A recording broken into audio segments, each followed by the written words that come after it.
SVG's Jason Dackman. We are live here in Stamford at NBC's Broadcast Center. I'm here with Tom Popple, Vice President of Studio Operations for NBC Sports. Tom, thanks for joining us. Appreciate it. Tom, give us a little bit of an overview. The bulk of the control rooms and studios are located here rather than in Rio. Can you give us a little bit of an overview in terms of the facilities that are here and the studios and which events they're working? Sure. So we had to bring in another mobile unit, which is parked out at our loading dock for Bravo Tennis. They're in Studio 7. Then we come into the Gold Zone in Studio 1. That's PCR 8. We're standing here in Studio 2, which is also PCR 2, which is USA. We have PCR 3 and Studio 3, which is USA. Which is MSNBC and CNBC. All the announce booths, which are not in Studio 4, there's 13 announce booths there. There's 18 total spread throughout the facility. We go down to PCR 6 in Studio 6. That's Daily Dismount, our digital gymnastics show. And PCR 8 is Gold Zone, as we said earlier with Studio 1.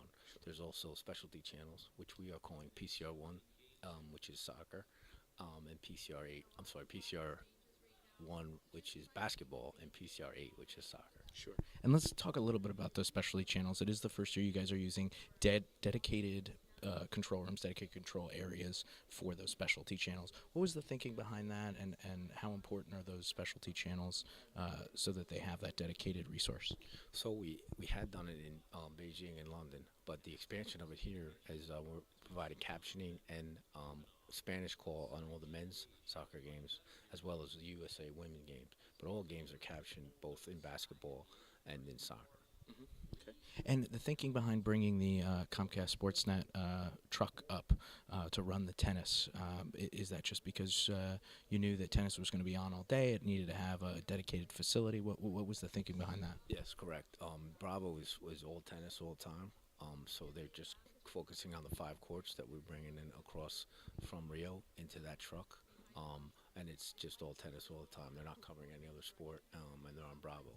Obviously, in the beginning, when the rounds were longer and more players were involved, they were on the air for quite some time. But now, in the second week, the draw is pared down, and they'll actually be finished this Sunday, pending any weather.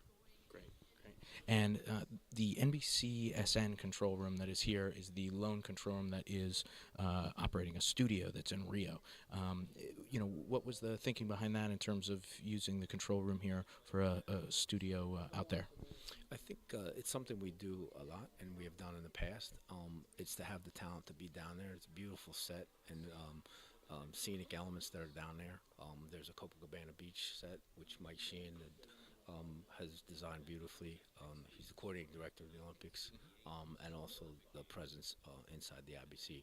I think gets a better feel for that to be down there, but obviously technology dictates that we can control it here. Of course. And this is the first Summer Olympics in which you've had Stamford to leverage a very robust facility with all kinds of studio resources.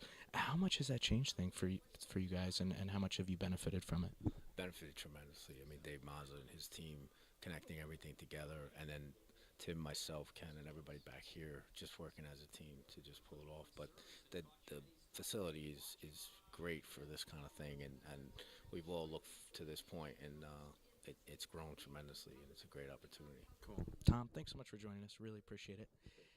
Stay tuned to sportsvideo.org throughout the Olympic Games for more news from Stamford and Rio.